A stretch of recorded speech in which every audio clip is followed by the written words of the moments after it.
Nous sommes le samedi 7 février et ce soir, eh bien évidemment, on vous raconte comment Donald Trump est sur tous les fronts, avec plus ou moins de succès d'ailleurs, mais il met la pression partout. Mesdames, messieurs, bonsoir.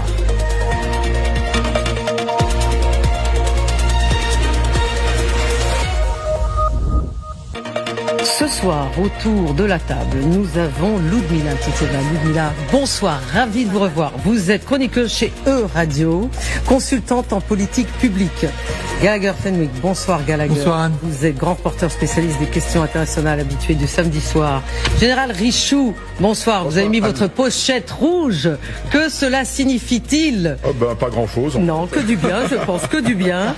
Vous êtes ancien commandant de la 7e brigade blindée. Merci d'être avec nous ce soir. Sylvie Berman, ancien ambassadeur, entre autres, de France en Russie, et auteur de ce livre que je vous conseille, L'ours et le dragon, très beau titre, sous-titre chez Talendier, Russie, Chine, histoire d'une amitié sans limite, j'allais dire sans fin, sans limite, point d'interrogation, n'est-ce pas?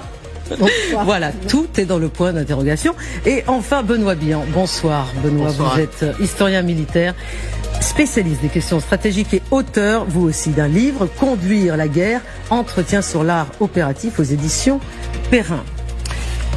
Ce soir, je vous le disais à l'instant, Donald Trump, bien sûr, met la pression sur tous les fronts et nous reparlons de l'Ukraine, justement, puisque sur l'Ukraine, on vous en dit quelques mots d'ailleurs avant de détailler les autres fronts plus tard.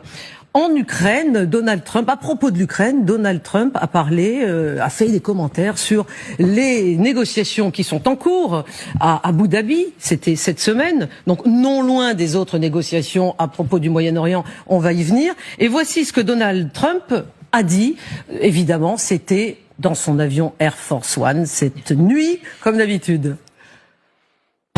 Nous avons eu des discussions très fructueuses concernant la Russie et l'Ukraine. Il se pourrait que quelque chose se passe. Alors, je vous avais pas dit que ça serait court à ce point, Gallagher Fenwick, il se pourrait que quelque chose se passe.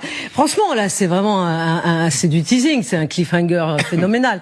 Que veut-il dire? Parce que ensuite, dans quelques instants après notre publicité, nous allons évidemment revenir en détail sur ce quelque chose et sur les dates évoquées par Donald Trump, mais vous pouvez déjà en dire quelques mots. La première chose, c'est que pour la première fois, Russes et Ukrainiens pourraient se voir sur le sol américain à Miami. Oui, la semaine prochaine. Okay, voilà. Ensuite, le président ukrainien Zelensky s'est d'ores et déjà exprimé en expliquant que eux avaient accepté